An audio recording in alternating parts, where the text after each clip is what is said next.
So welcome back to another FIFA 21 video. Today we are talking about the new title update number 3. Title update number 3 is a big one. It promises new faces plus a lot of fixes in all the areas of the game. So sit back, relax. I'm going to read this so you don't have to. And let's go over all the things EA is fixing up and adding with title update number 3. Now, if you do enjoy today's video, leave a like for me. And if you're new around here and you want to know all the latest FIFA 21 news, make sure you subscribe right now. Now let's begin with Kickoff. It says address the following issues for Kickoff.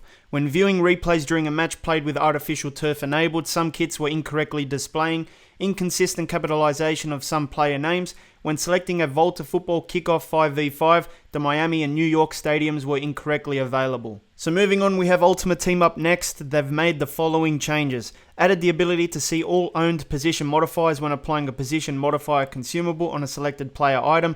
Added a shortcut to transfer targets on the squad transfer market screen.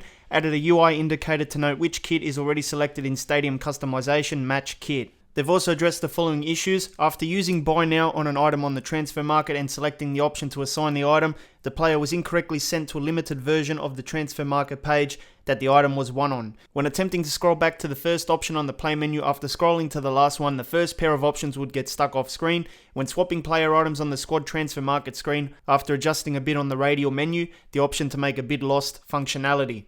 After scoring a goal, the foot player item that displays on the pitch was sometimes missing letters and numbers. When a player item was selected on the squad screen and the player tabbed over to the club screen using the previous selection, resulted in the originally selected player item being deselected. After completing an SBC with an item reward in foot, the player was not taken directly to the new item screen. The on-screen elements that displayed following the completion of a squad building challenge did not run at the correct speed. In co-op squad battles, the captain would see the second player's club badge in the pause menu instead of the opposing team's. Objective screens were displaying at a slower than expected speed.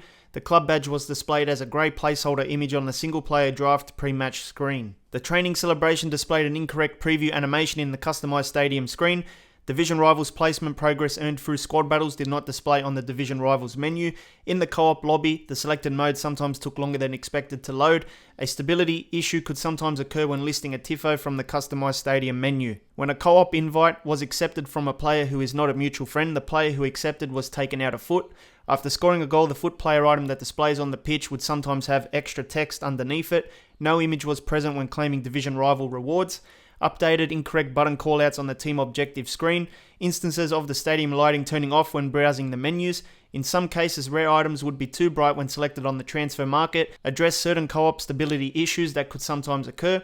Various improvements to some celebrations and pack walkout animations. Address the rare desync issue when playing co-op squad battles. Update screen flow after redeeming a coin boost. Removed end co-op session button callout for solo players. Addressed instances of some attributes being different between FIFA players and foot player items. And finally, updated several button callouts across multiple menus. So that's all for Ultimate Team. Let's move on to some gameplay stuff. They've made the following changes. They've increased competitor mode difficulty. So if you thought it was too easy, it's now going to be even more harder. I'll be interested to see how that's going to look. It says this change is most impactful when the CPU AI is defending counterattacks. I think they're referring to the competitor mode thing. Reduce the amount of time it takes for a player to recover from a block animation. Contextual agile dribbling now maintains a slightly longer distance to the opponent in order to improve maneuverability. Slowed down the elastic or skill move. Following a directed run, body feints and knock-ons are disabled for some frames of animation in order to prevent button conflicts. They've also addressed the following issues. Player lock would stick to one player for the duration of a match if the setting was turned off mid-use during a match.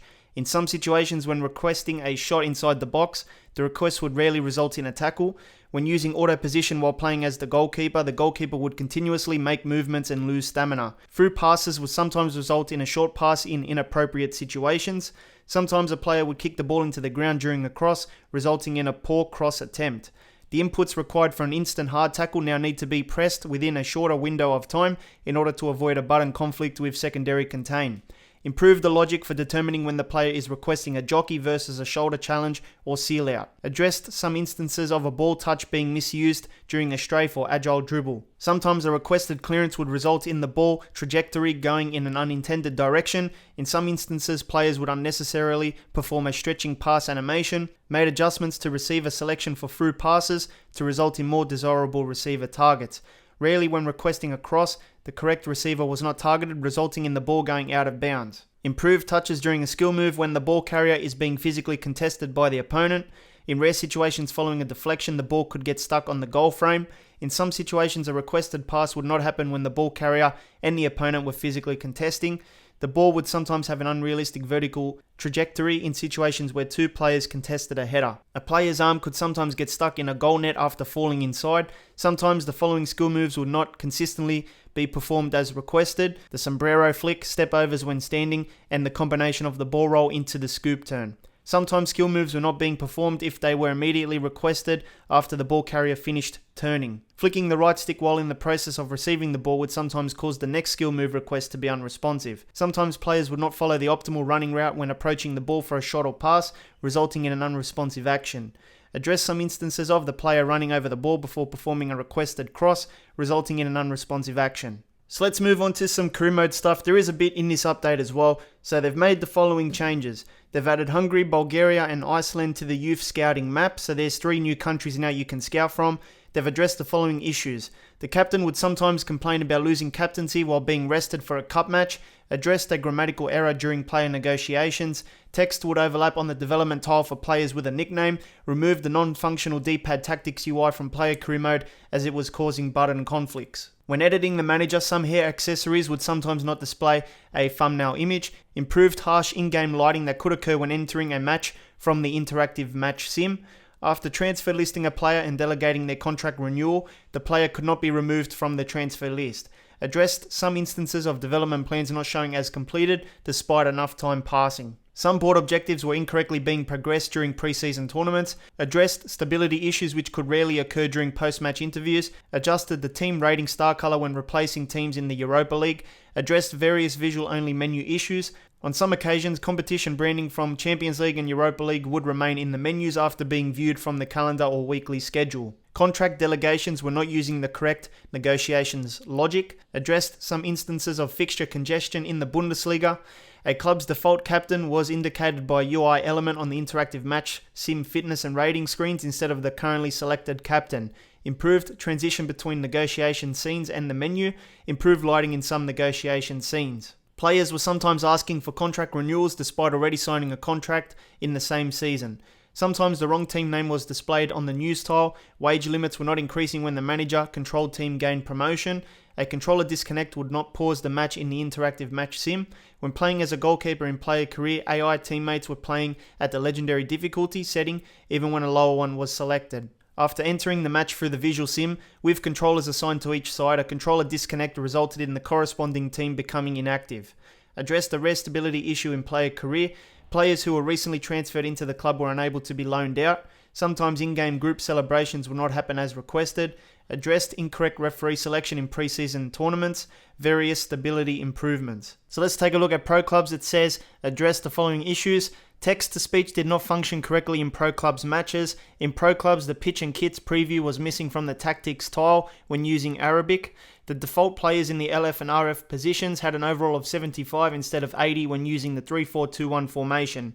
After completing a match and selecting play next match, the available skill points were not visible on the searching for match screen. The 2D player portrait did not display on the match facts screen. Improved lighting in pro clubs matches. We've got Volta Football up next. I'm not going to read all of it because I don't think you guys are interested, but it says things like music now plays during matches in Volta Stadium. There's a few other things there. I'll just pop them up on the screen, but I don't think anyone's interested in Volta fixes. Now let's move on to the audio, visual and general. They've made the following change, added one manager starhead. I do know that that's going to be Arsenal manager Arteta, so his face will be in the game. They've also updated some broadcast packages, kits, stadium scenes and audio. They've also addressed the following issues. Sometimes menu music did not play following a forfeit in online seasons. Addressed an issue causing visual corruption during a pre-match scene that impacted Liverpool when playing at Anfield. Addressed an issue causing squares to display on the player performance screen found in a match pause menu. A player in the background would sometimes twitch during booking scenes. Sometimes goalkeeper animations would become visually corrupted for a few frames of the animation when doing a save. This was visual only. Sometimes the transition animations between a fall and a landing would become corrupted for a few frames of the animation. This was visual only. Addressed issues with Morata's signature celebration, various stability improvements. Now, that's pretty much your patch notes for title update number 3. They've also updated some player faces. So what I'm going to show you now is Messi's new face.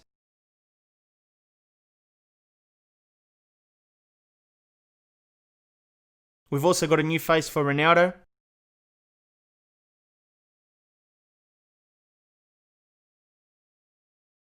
And we've also got a new face for Neymar. So they've updated 3 of those guys already. You don't need to start a new save, I believe, to get these ones because they've already had real faces in the game. If there's any more faces that come out after the squad update, I'll definitely show you guys. But that seems to be pretty much it for the latest FIFA 21 update. If you enjoyed the video, make sure you leave a like. If you want to know all the latest FIFA 21 news, make sure you subscribe right now. And please check out this FIFA video. Hit the card in the middle. It'll take you right there.